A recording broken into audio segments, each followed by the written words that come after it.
what works and manuscripts did he have access to? In other words, if he wrote on 13 Principles of Maimonides, if he wrote on the Ten Commandments, so that's the Bible, but he had access to this from his previous education, or somehow, as you said, through the circle of conversos, there were certain books, Sfarim, that were available?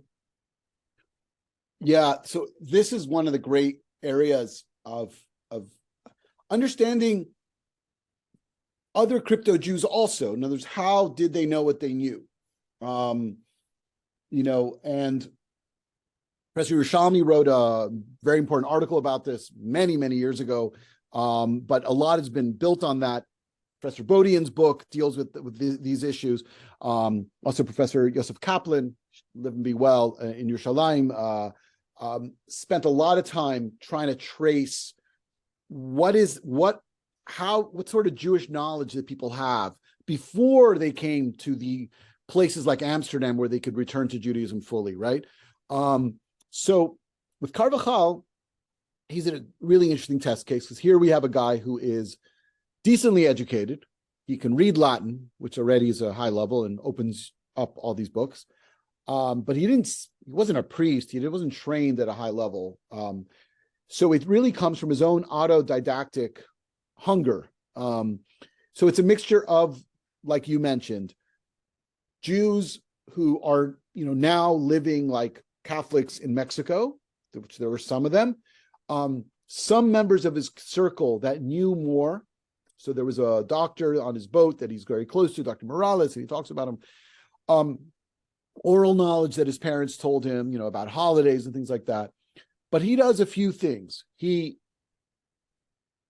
gets his hands on a Bible, and using the Bible, which was not accessible to most people, after the Council of Trent, lay people weren't supposed to own Bibles, even in Latin.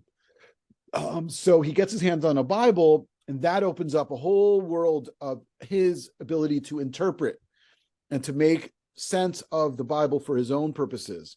And so that's one major component.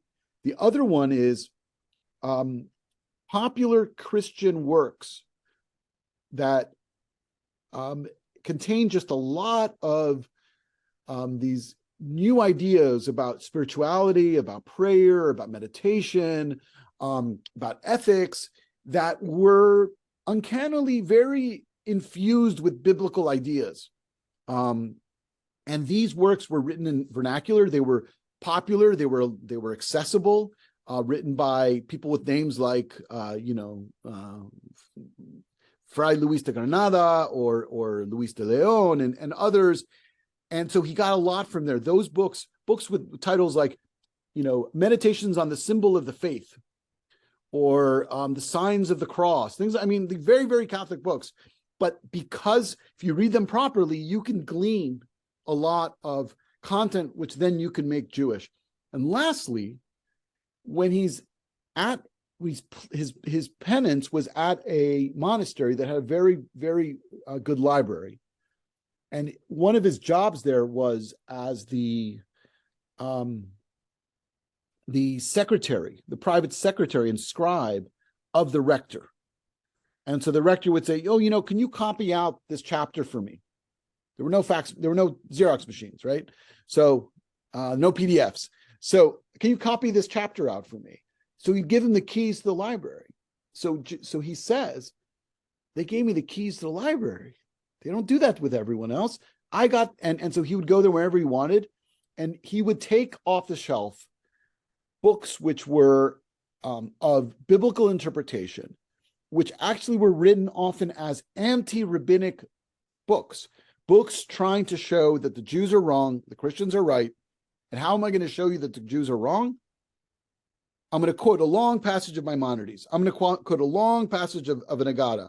I'm going to quote a big, I'll argue, I'll show how Rashi read it wrong.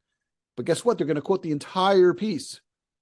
And he creates an anthology for himself of those works and shares them with other Jews. And it's an amazing work of what I call spiritual audacity. Really to mine and poach these Jewish elements out of these Catholic texts and turned it into this very personal Judaism. This isn't, his Judaism did not look like the Judaism of a Jew in Ferrara or in Istanbul or in Krakow.